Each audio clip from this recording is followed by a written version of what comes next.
again, a social species, and we like working within our groups of people that share our same values, but we easily see other groups as the enemy and stop communicating effectively. Just look at politics today. So if your company has siloed marketing and sales teams with different KPIs and different messaging and talking points for clients and customers, you're going to struggle if you're not already struggling. So the best way to solve this is to optimize your mission, vision, and values and share them with your entire company under this one key message. Show everybody how they also fit into this team, what the core message and values are and how to live them, not just putting them in like your business plan and a handbook and posting them all once in a while. Make them the opening of every all hands meeting, daily stand-up and quarterly planning session.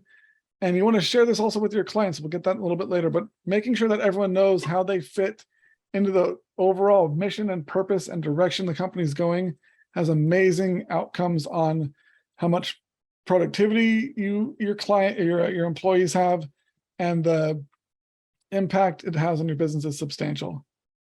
Wendy, okay. That's good. I like that one, Wendy.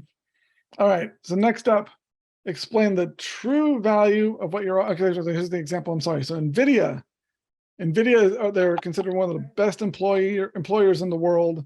Okay. If you look at their employer, if you look at their career page, I was doing research on this for another presentation. I'm not looking for work, but I wanted to work for them because their career page talks about how each employee is part of this bigger mission, put it on all their job posts, and like it's so inspiring and empowering and exciting to want to work for them, even though I'm in no way a good fit for what they're doing.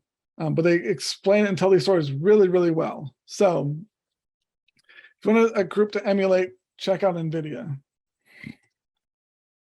Next, explain the true value of what you're offering. Another number of people had issues with this. So why do people buy your product or service? Go ahead and type that in the chat. Why do you think people buy your product or service?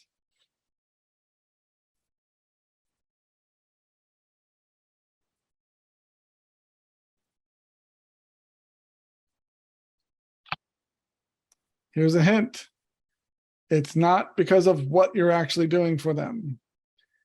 People, your best clients do not care about the features and specs of your product or service. The crossers need to change how they're doing things, mistrust the partners with them. I mean, I'm the first one to explain things so clearly. That's good, Drew.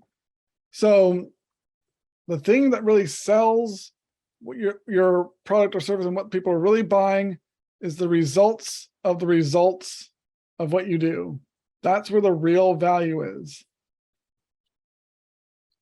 And we all pretty much sell the same thing, which is you're solving a solution to a problem. People are coming to you with a pain point. People buy painkillers. They don't buy vitamins. So the more you can talk about, not necessarily too much, but mention the problem you're solving for them and how working with you will make tomorrow better for them than their life is right now. And in the end, if you boil it all down to a meta level, everyone is selling hope that tomorrow is better than today. People are coming to you with a problem and they want your help to solve it and make their lives better. And so the best way to do it is to reframe your marketing and sales stories from focusing on your company and your product or service to be empathizing with your clients' emotions, the pain points they're feeling, showing them how they're going to feel while they're working with you, and showing them what their life will be like if they buy from you, what the future is that's better than what they're currently existing in today. And it requires evocative emotional language. As much as we like to think of ourselves as thinking beings that feel, we're very much feeling beings that occasionally think.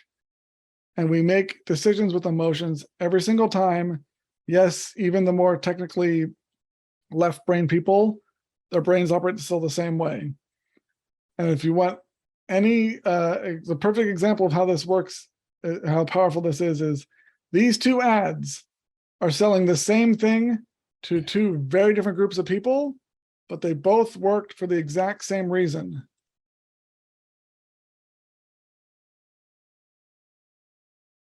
They both sell hope that tomorrow is better than today. Two very different groups, very different contexts, but it's still the same sort of messaging.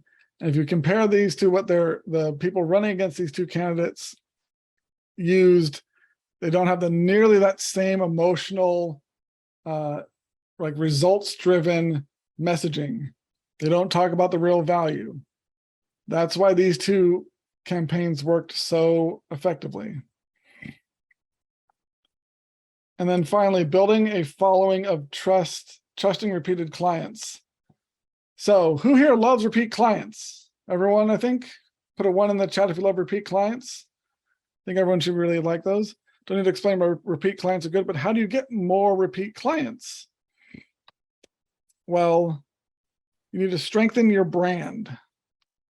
And your brand is not your logo, your website, business cards, that sort of thing.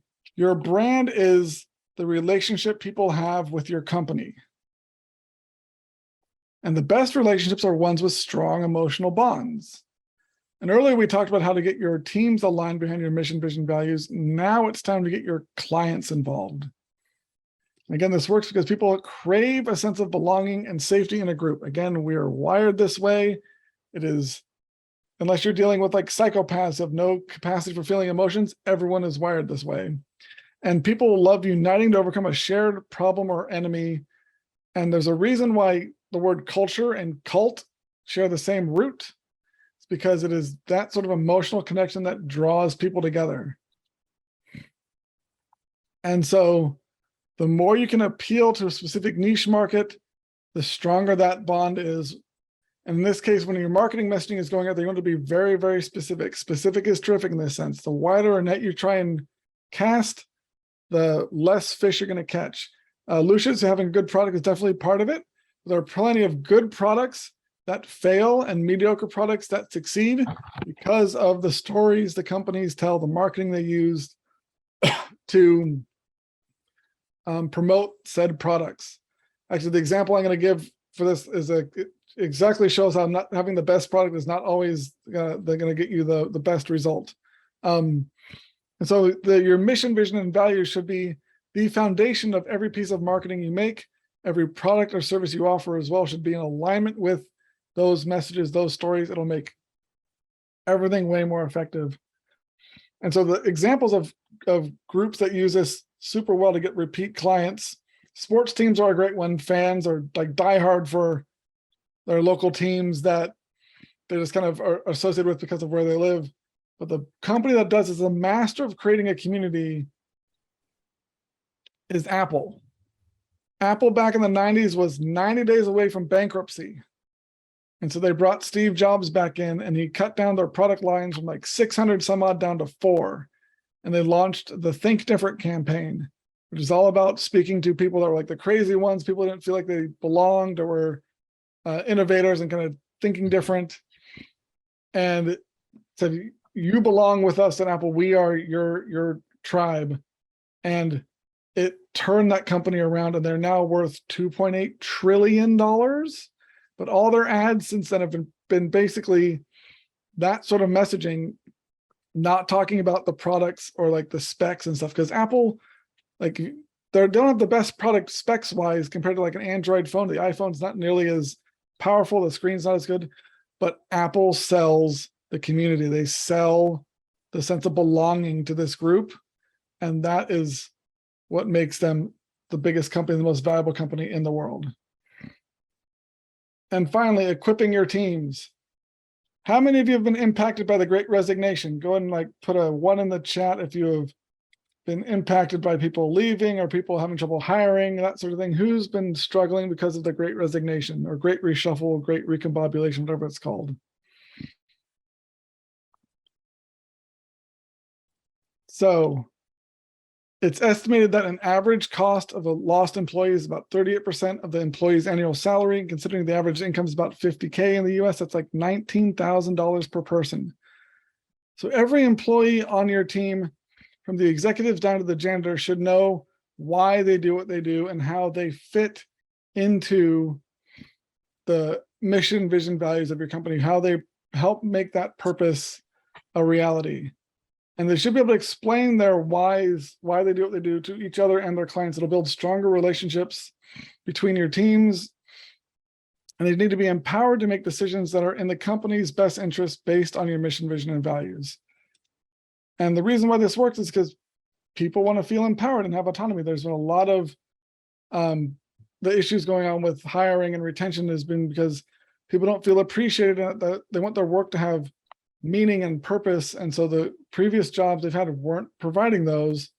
And so they've been leaving and looking for more work or different work. So the more you can equip your teams to feel like they're part of something bigger and they have that what they do contributes to the larger purpose and mission of your company, the better off they'll perform. And to do that, you need to teach them your mission, vision, and values like we talked about before, and have them think about why they do what they do and what connects them to their work, what makes them so good at it, what makes them enjoy it.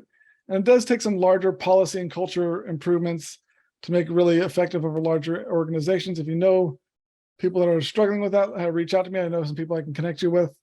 But again, another story of people at the company that does this perfectly is Apple. There was a really well-known, successful success coach who does a keynotes addresses. It gets paid like six figures to give a 45-minute presentation. And he was preparing for a flight one morning. He's going to fly and speak the next day. He's getting paid a huge amount to give this keynote. Prepping in the day, getting dressed with his coffee, looking at his slides on his laptop, leans over to make a change and spills coffee on the keyboard, fries the laptop. So he freaks out, goes to the nearest Apple store, like half dressed, runs in, talks to one of the geniuses and says, "What's going on?" The guy runs some diagnostics and says, "Okay, your hard drive's fine, your motherboard is fried, and your warranty ran out last month." But the genius, instead of saying, "Sorry, you're out of luck," said, "Okay, we're going to take your hard drive out of your current laptop. We're going to put in an exact copy of that laptop around your hard drive, get all the new things set up so all the settings are the same and that it's ready to go. We'll ship it to the nearest Apple store to your hotel in the other city. It'll be there before you arrive." Guy goes back to his house, finishes getting dressed, goes to the flight, lands, checks in his hotel, goes to the Apple store. The computer is ready. The slides are all good. He goes and presents. Everything's fine. That probably cost Apple several $1,000s, but they made a client/customer for life. That guy is never going to buy a non-Apple product when it comes to computers and phones, that sort of stuff.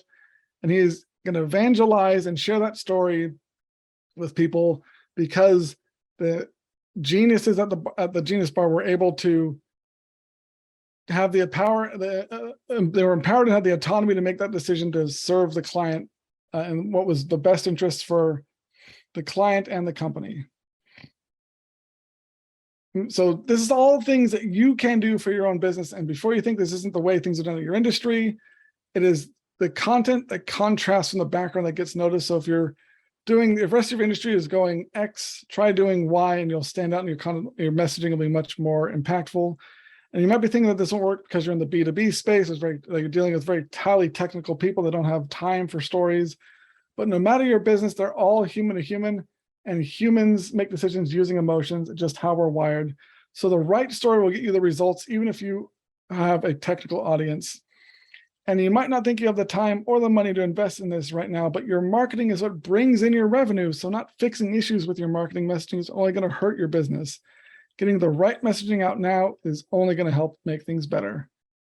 So to wrap up and review, lack of alignment and poor quality content are costing businesses of all sizes over $1 trillion each year, but you can improve your content and messaging by consistently telling the right stories.